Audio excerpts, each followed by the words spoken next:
Hi, this is Matthew Almeida, and welcome back to my channel.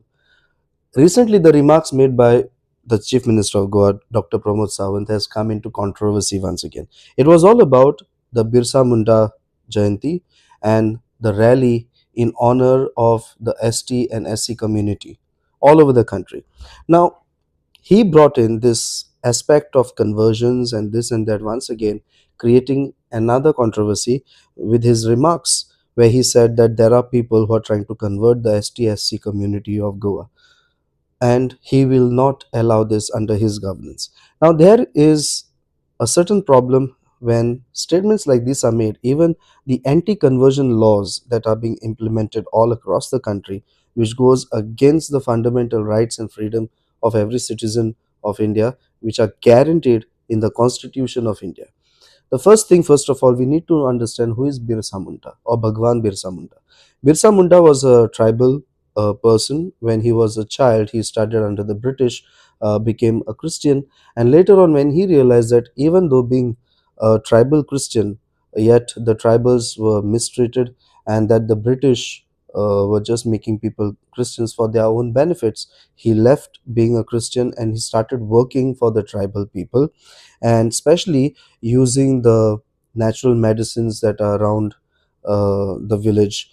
There was a certain problem which the British could not solve, but Birsa Munda was able to solve, and therefore the people whom he helped regarded him as Bhagwan Birsa Munda. Now, taking the aspect and the life of Birsa Munda and applying it for the whole nation is a little bit of mistaken thing. Why? Because Birsa Munda was in a different context. However, taking him as a role model for the tribals, of course we can. He is one of those people who have fought for the tribals. But then when it comes to the religious aspect, the religious experiences are different everywhere. And therefore, when the chief minister makes remarks like this, we need to ask him, what do you mean by that? What do you mean by who are those people who are trying to bluff people in the name of healings and getting children and so on and so forth and trying to convert them? Whereas conversion is the choice and freedom and the right of every individual. What the state can do is to monitor whether people are being forced to convert or not. If there is force, then yes, the state can take action, but otherwise, no. But for a political party like BJP, these concepts like conversions and religion and this and that is always a tool of game to play politics with, which is why we need to be very, very careful when these people like Pramod Sawant from any BJP makes statements like this. However, the danger is when the youngsters are getting carried away from this. People have almost started thinking that conversion is a sin. Now, that is because of the mindset which people have. My dear friends, when person changes a religion or his belief system, this does not change the fact that he belongs to that originality. So it does not change his ethnicity. Whereas as a Catholic Christian from Goa, I believe that, and also coming from an ST community, uh, our culture, we have fought to preserve our culture. And of course, there was a time where the Portuguese were little intolerant on that. But then after the policies of Marquis de Pombal and later on, we could maintain our culture. Whereas I recall that when Robert de Nobili was here and he was dressing like a sadhu, wearing padukas and saffron cloth and roaming around like a sadhu, Indian sadhu, the Portuguese went and complained about this man to the Pope, and the Pope said that as long as it is cultural thing, you can continue with it, except if it is superstitious, then you need to get rid of it. So I want to ask the Chief Minister of Goa, what does he mean by people are trying to convert them? Does conversion changes the fact that a person is a tribal? Look in Northeast, there are so many people who are Christians. They are still following the cultural norms. They still have their cultural dances. They have their folk dances. They have their folk songs. They have their traditional songs. They have their traditions going on. The belief systems may have changed, and because of the belief system, certain cultural and social system must have changed. Why? Because these certain cultural or social systems were evil. For example, the Nagas, the headhunters of Nagaland. Imagine if the Christian missionaries had not gone to these tribals, and if these people had not become Christians, perhaps they wouldn't have given up head hunting. And Indian government or any Indian trying to go to these areas, they would have been hunted and their heads would have been collected.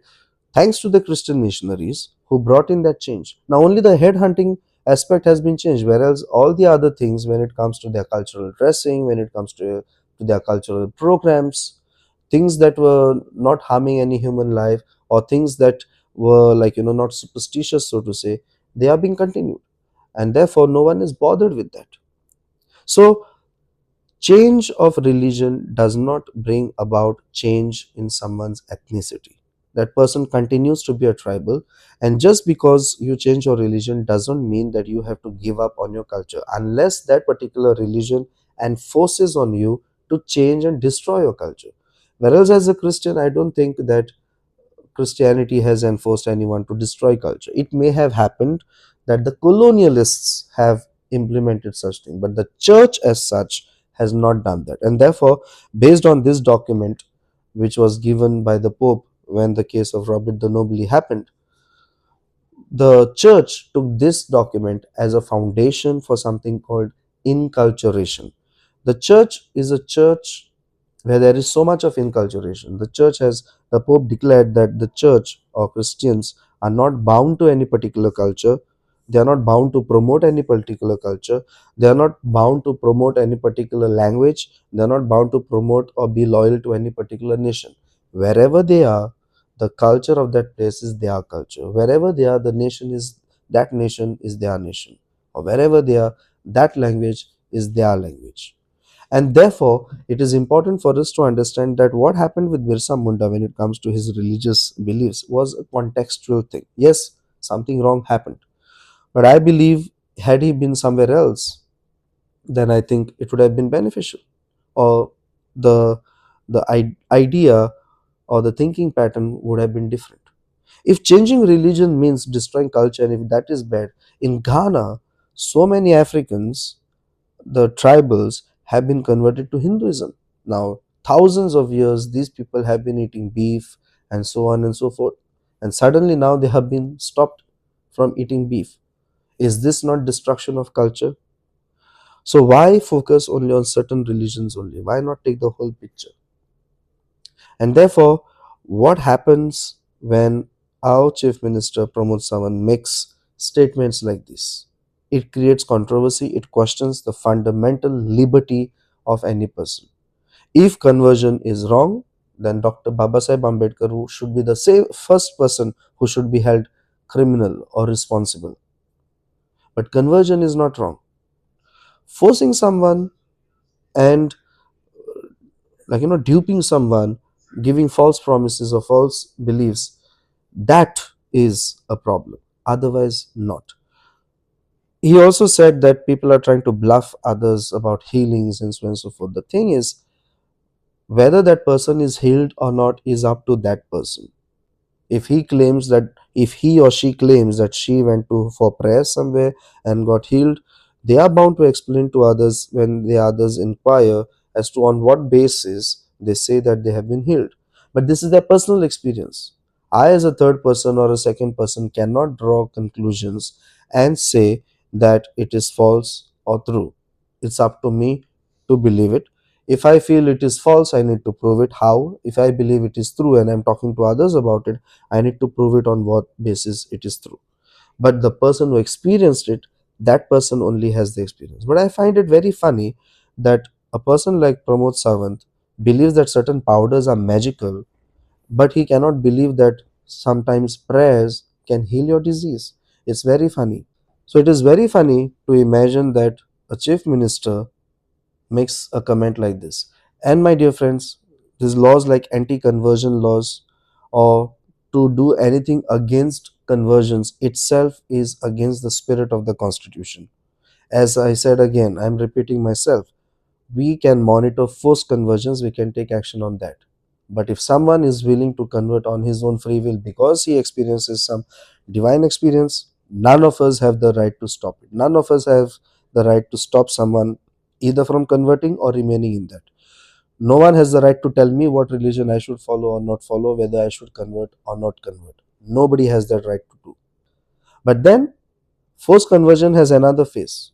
When someone wants to convert, when someone wants to give witness to other belief system other than what he was or she was born into, and if someone is trying to threaten, like this statement of the chief minister, which is almost like a threat, this too is forced conversion. This too goes against the fundamental freedom and right of an individual. So I hope this message has gone clear, especially to the chief minister and to the politicians. And think broader about this. You cannot tell others whether to convert or not. You want to bring in policies, people themselves need to come up and make complaints. Otherwise, you cannot take any action on that. So, saying this and ending my video for today, thank you so much and continue watching.